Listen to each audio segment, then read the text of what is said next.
नमस्कार, कांचन किचन रेसिपीमध्ये आपलं सर्वांचं मनापासून स्वागत आहे. चला, आज काय बनवायचं? आज आपण बाकरवडी बनवूया.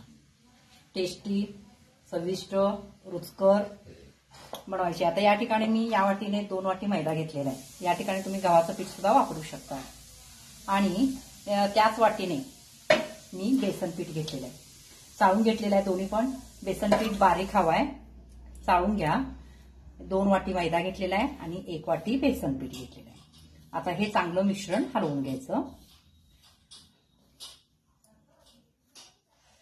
दोन्ही पीठ चांगले एकत्र करायची.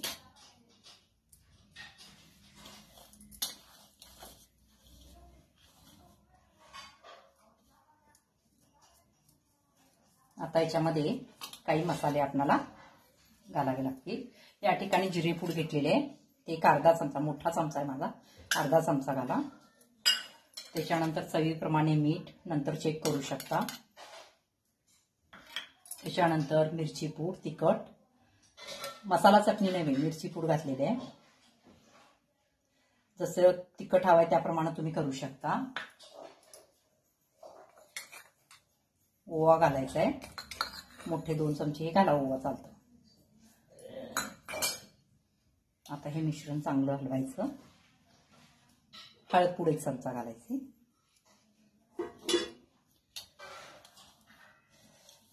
मिश्रण चांगलं हलवून घ्या.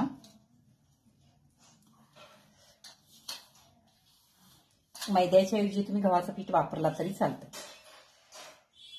पण पीठ थोडंसं चिकट हवं. आता याच्यामध्ये 2 पळी कडलेलं तेल घालायचं आहे आपल्याला. आपली आमटी भाजीची पळी असते ना, त्याने मी कडवाय ठेवलेलं आहे.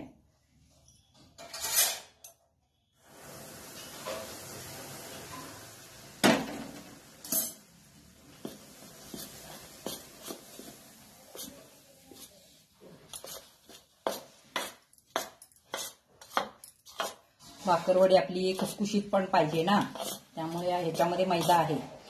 त्यामुळे तुम्ही जर मोहन तेलाचं नाही घातला तर मग ती थोडीशी वात्रट होण्याची शक्यता असते. ही भाकरवडी खुसखुशीत होते.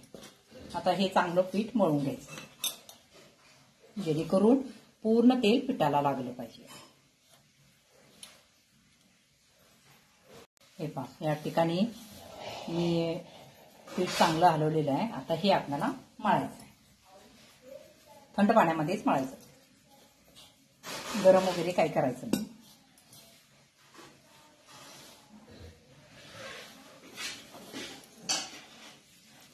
चांगलं मर्दून घ्यायचं. काही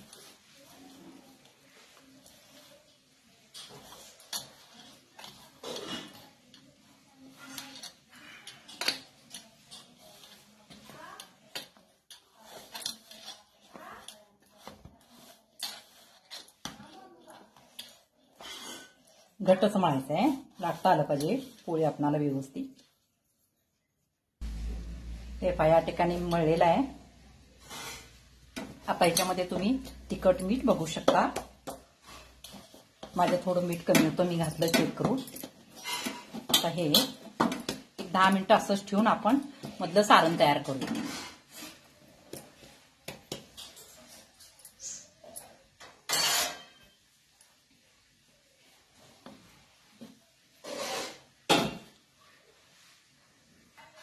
हे पहा, सारण तयार करण्यासाठी मी सुके खोबरे घेतलेलं आहे, ते मिक्सरवर बारीक करून घेतलेलं आहे. ज्या वाटीनं आपण हे केलं होतं त्या वाटीनं 1.5 वाटी घेतलेलं आहे. तुम्ही जास्त लागलं तर करू शकता. जरी शिल्लक राहिलं तर काय प्रॉब्लेम नाही आहे. वांग वगैरे आपण मसाले करतो त्यावेळेला त्याच्यामध्ये हे सारण राहिलेलं आपण घालू शकतो. आता या ठिकाणी सुकं खोबरं बारीक करून घेतलेलं आहे. याच्यामध्ये आपल्याला जिरे घालायचे, अर्धा चमचा जिऱ्याची पूड घालायची. पुन्हा त्याच्यानंतर चवीनुसार मीठ. त्याच्यानंतर मिरची पूड. जसं तुम्हाला तिखट हवं आहे त्या पद्धतीने तुम्ही करू शकता. लहान मुलं घरात असेल तर कमी तिखट केलं तरी चालेल. आणि मी लसूण ठेचून घेतलेला आहे. लसूण जेवढा तुम्हाला हवा आहे तेवढा तुम्ही घालू शकता. मी या ठिकाणी 2 गड्डे घेतलेले आणि चेचून घेतलेला आहे, तो याच्यामध्ये घालायचा आहे. आणि याच्यामध्ये बारीक शेव ती घालायची.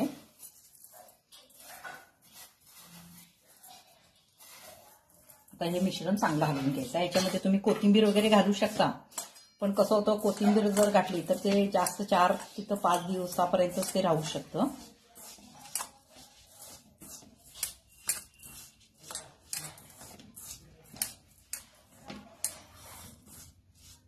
ही भाकरवाडी परदेशात जाणार आहे. आता मी तुम्हाला थोडं दाखवते. दुबईला आमची एक विद्यार्थिनी आहे, ती दर दिवाळीला घेऊन जाते माझ्याकडून, म्हणून मी याच्यात कोथिंबीर वगैरे घातले नाही आहे, कारण हे पॅक होऊन जाणार आहे.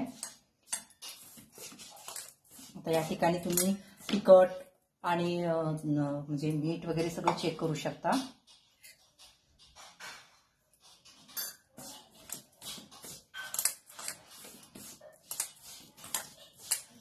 चांगलं चोळून घ्या, म्हणजे ह्याच्यामध्ये लसूण घातलाय ना तो पूर्ण मिश्रणाला लागेल.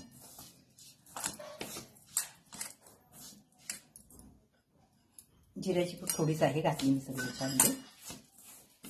आणि याच्यामध्ये थोडीशी साखर घाला, गोड, ऑप्शनल आहे. हे पहा, या ठिकाणी आपली कणिक आता चांगली भिजलेली आहे. एक 15-20 मिनिटं मी असंच ठेवलं होतं. आता आपण चपातीसारखे असे गोळे घ्यायचे आणि पोळी लाटतो ना तशा पद्धतीनं पीठ लावून टाकायचं.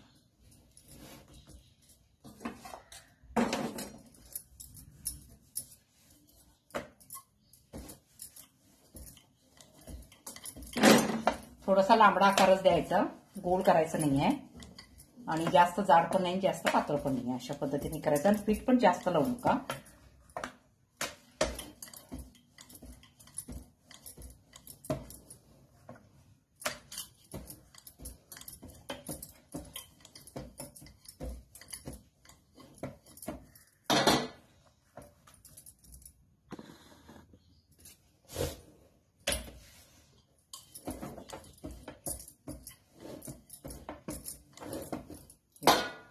अशा पद्धतीने करायचं आहे. जास्त जाड पण नाही आहे, जास्त पातळ पण नाही आहे.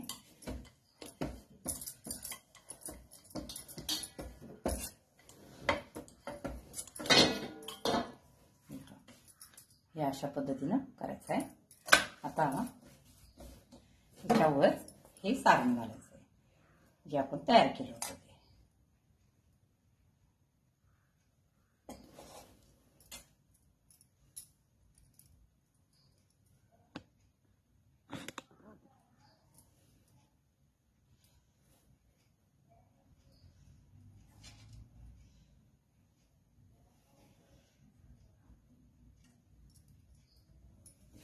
हे असं झाल्यानंतर घातल्यानंतर त्याला असं दुमडायचं.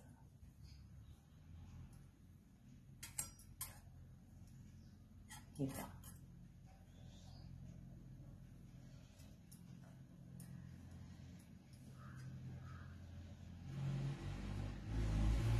अशा पद्धतीने हे दुमडलेलं आहे. आता हे कट करायचं.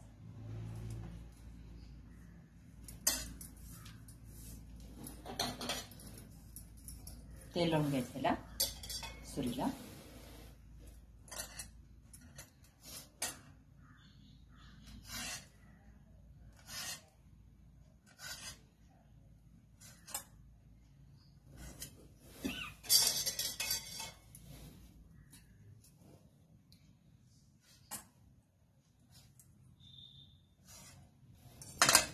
अशा पद्धतीनं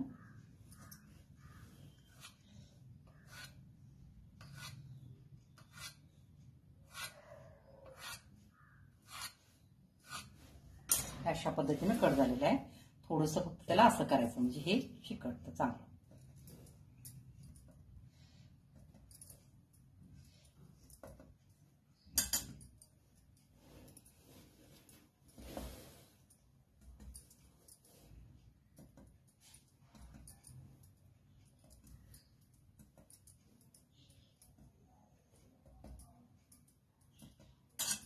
आता अशा पद्धतीनं आणि जे हे आहे यात काय करायचं, कढईचे जे काढलेले आहेत त्यात थोडंसं आणखीन सारण घालायचं आणि हे इकडे दाबायचं म्हणजे बाहेर.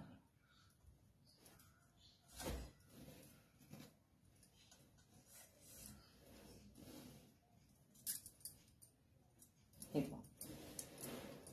अशा पद्धतीने. हे पहा, या ठिकाणी तेल गरम झालेलं आहे. आता त्याच्यामध्ये आपण हे भाकरवडी सोडायची. थोडासा मसाला याच्यामधून थोडासा बाहेर येतो.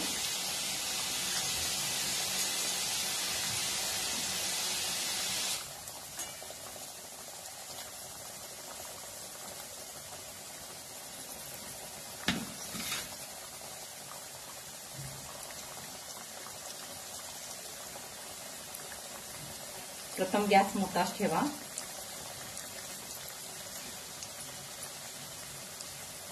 आणि हलवताना चित्ती चालवा, कारण याच्यामध्ये मसाला जो आहे तो थोडा बाहेर येतो, त्यामुळे हलवताना असं चित्ती चालवा. आता गॅस मिडियम करा.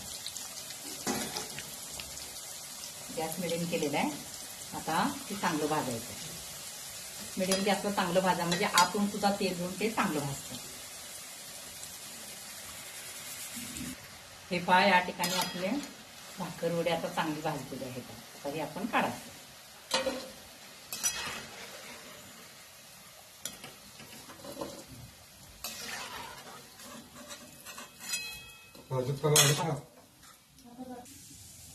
आता अशा पद्धतीने आपण हे सगळे तळून घ्यायचे.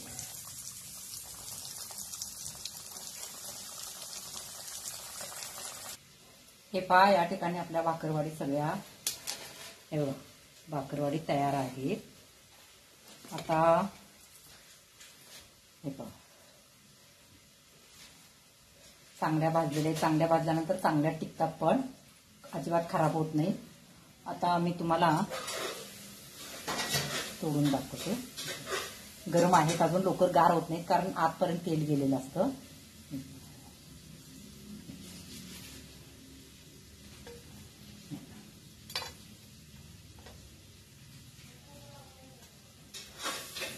अजून गरम आहे. अशा पद्धतीनं आता याच्यावर आपण काय करायचं, कढीपत्ता मी तळून घेतलेला आहे तो याच्यावर घालायचा. याच्यावर कढीपत्ता सुद्धा खूप छान लागतो. अशा पद्धतीने ही आपली भाकरवडी तयार झाली. तुम्हाला जर माझी रेसिपी आवडली असेल तर लाईक करा, शेअर करा, सबस्क्राईब करा. धन्यवाद.